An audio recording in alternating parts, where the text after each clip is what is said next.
I got on a boat there in San Francisco and went out to New Zealand and into Australia. And I hadn't been in Australia but just 2 or 3 days until the pastor in Sydney said, "Have you ever met Smith Wigglesworth?" And I said, "No, but I'm hearing some things about him." He said he was here in this city. We had the town hall, the biggest auditorium in the city, and here he was preaching away. Thousands were getting saved. Many were getting healed. We were having a great time. But said he did so many unusual things. I said, "Such as what?" Well, he said on Sunday, I took him out to the finest hotel restaurant in the city. In those days, the finest of the restaurants were located in hotels. And he said, there in this dining room with 200 or 300 people or more, they were all eating their Sunday dinner, all dressed very prim and proper. That Smith Wigglesworth came in with the pastor, and he himself was a very dignified-looking man. He looked over at the people and kind of shook his head a little bit to them, like this.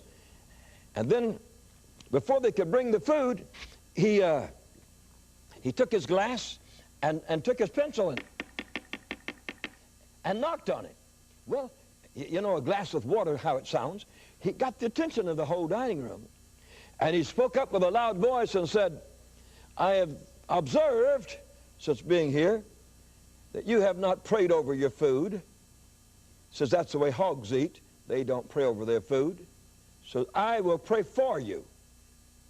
And the pastor said, he was a younger man, he said, my face was as red as blood, and said, I just sat there humiliated, you know. And here this man stood up with a loud voice.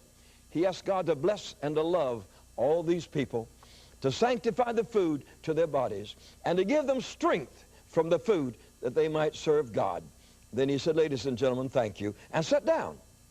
He said the thing that amazed me was he led 2 families to Christ before we left the dining room. Well, I said, well, in San Francisco, he hit people and made them die, but they came back to life again.